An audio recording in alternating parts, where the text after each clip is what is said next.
They don't seem to be. I've not seen many white currants in this allotment site. What do you think is the reason? Well, in England they've never been very popular, and lots of people don't even know such a currant exists. Really? They know red currant, but they don't know there's a white variety of it. Yeah. Oh. I was only aware of it a few years ago myself, so Oh. that's how I know. I bought these bushes from they're called white Versailles anyway. I bought them from the keeper's nursery in Kent.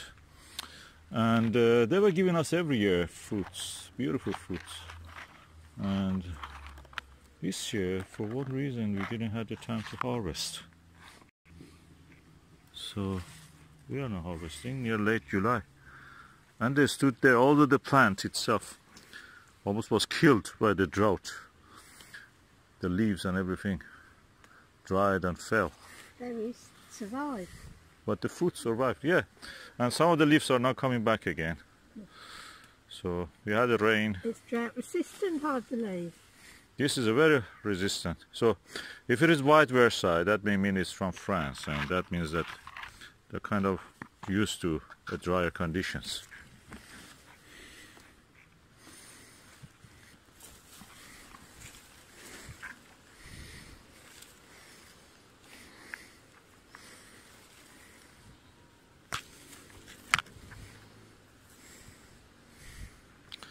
The good thing about that drought was that it killed a lot of weeds, so they all turned to straw.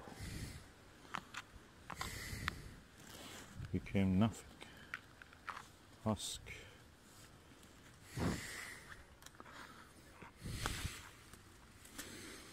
But look, such a small bush gives us almost one punnet. One large punnet. This is a punnet for a grape. So if you put it in a normal punnets for the currants, that's probably around 5 normal punnet that you buy in the shop. And each one of these probably is £5 a punnet. Not £5, that's exaggeration. £3, £2. So that's at least £10 here of fruit. So people didn't know this. I don't know, no, it's not so popular. It's the most yummy of the currants, I think. And the most sweet, actually. You very rarely see them. You don't see currants be actually sweet. And this is one of the rare ones which actually gets sweet. Almost like jam or like grape, actually. Sweeter than grape, I must say. Yeah.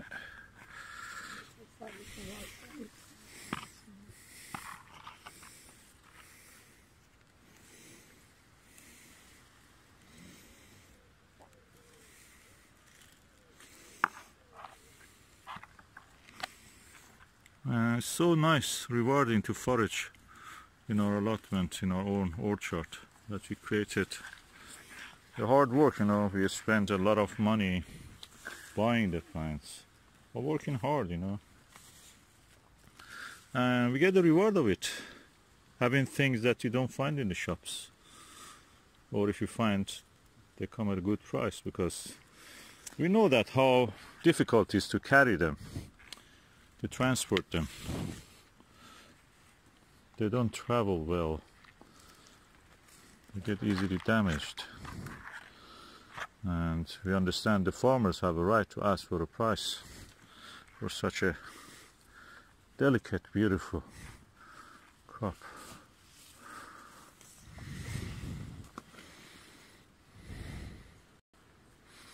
Usually I would take a few leaves of it just for the beauty, put it beside the thing, but this year the leaves are almost all dead, so the ones that are growing, I don't want to lose any photosynthesizing leaf.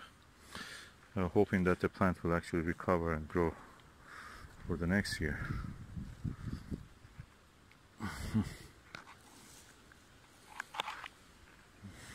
And did you notice that our warning about the food shortage was taken on board by the government? Of course they are not doing much, because the farmers, in the Guardian I was reading that the Farmers Association are telling that they don't take us seriously. They say that the problem with us is not the import from EU. The problem is that if we want to avoid the food shortage, we have to have big storage. And the storage is just not in a building. You need a storage facility, you need ports, you need railroads, you need a fridge, large, huge fridges. So we are not ready for any of this. In the case of Brexit, everything will become expensive. So these are the eventualities. In any case, we have to think about. We think about the nuclear deterrent. So we should think also about our food security. If we think about those things, we think about the food security. Unfortunately, the 2 years have been wasted in the party politics of the government without actually doing something for the essential issues that face the nation at the moment of the Brexit. One farmer was so unhappy.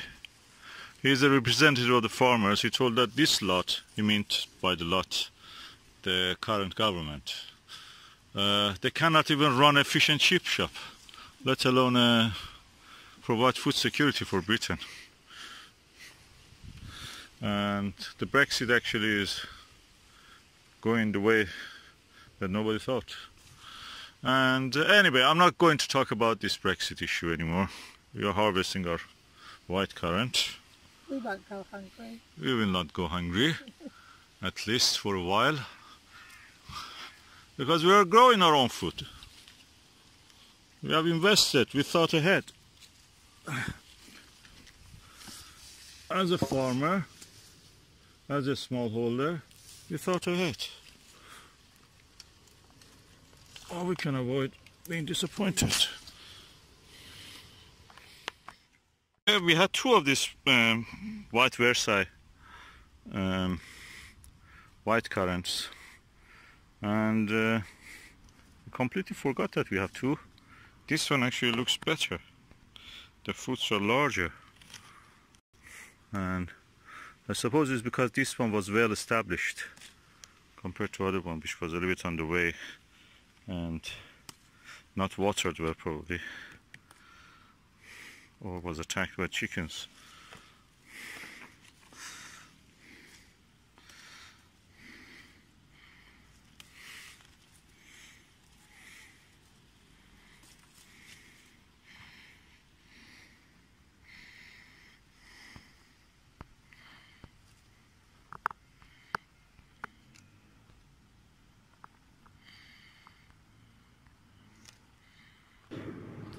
Okay, this is the harvest of this tree. It had a little bit more, but I really don't have the time really to go for all of that. And another half a punnet, big half a punnet, that's around 2-3 punnets of the normal size that you buy in the shops or supermarkets. That's enough for having something to eat. We can make jam if we want, we can do other things. So that's good. In the meantime, my wife found more peaches on the tree, which were hidden.